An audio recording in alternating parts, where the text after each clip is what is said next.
Hey guys, Aaron here. I wanted to make a short video for a side project I've been working on. What you're seeing on the screen is a self-solving game. The game learned how to solve itself using a program I wrote.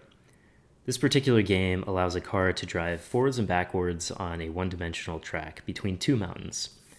The goal is to drive up the mountain on the right and reach the flag. The game can only be solved by using the mountain on the left for momentum. The concepts used in this program are based off the same that Seth Bling used to make his self-solving game of Mario called Mar.io.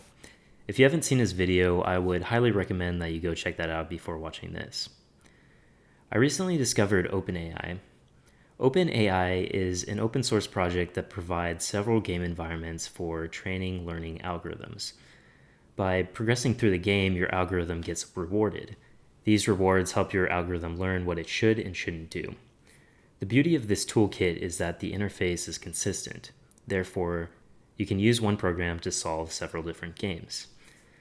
My goal was to write a program that can solve as many games as possible with no prior knowledge other than an initial observation and a set of actions that can be taken.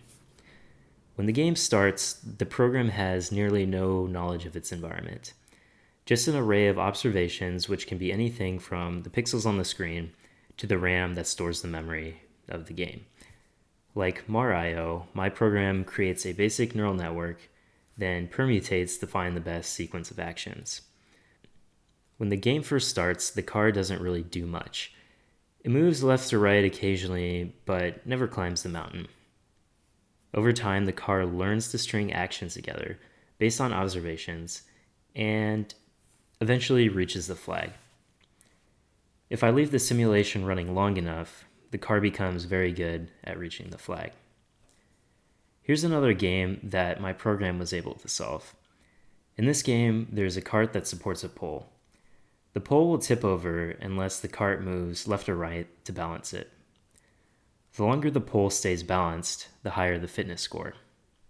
This game was relatively easy to solve. Without rendering the environment, my program was able to solve it in about 5 seconds. OpenAI Gym has many different classic arcade games. By feeding data from the game's RAM memory into our program as input, we can use the same technique to solve more complex games. This is a simulation I ran for Pac-Man. It evolved over 100 generations and took about 4 hours. These games take much longer to solve than less complex games. After 4 more hours and 200 total generations, it got slightly better. Unfortunately, the major downfall of this algorithm is that it does not scale linearly with complexity. It is very computationally intensive. As you can see, eventually Pac-Man runs out of moves and kind of just stops at the edge of the screen. Here's another game.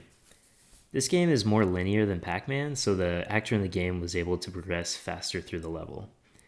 The simulation still took a few hours to run. OpenAI also recently launched a toolkit called Universe for developing learning algorithms on more complex games. Instead of taking a single action on each step, the actor in the game can take multiple actions at once, or an action vector.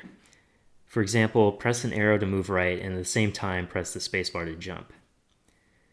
I modified my code to work with Universe by using the output of my neural network to create actions that can be passed to the Universe environment. Unlike Gym, Universe uses VNC to connect to a Docker container running the simulation. Unfortunately, there's still some issues with Universe, and it kept dropping my VNC connection to the container. I was only ever able to get a few generations through my simulation before the connection dropped. Perhaps in the future I will be able to run a longer simulation, but at this point, I don't think the Universe toolkit is ready for it yet. It will be interesting to see what other people come up with. If you want to try running your own simulations, check the description for a link to our GitHub repository. This repository contains all the code used in this video and details on how to get started. As always, thanks for watching. See you next time.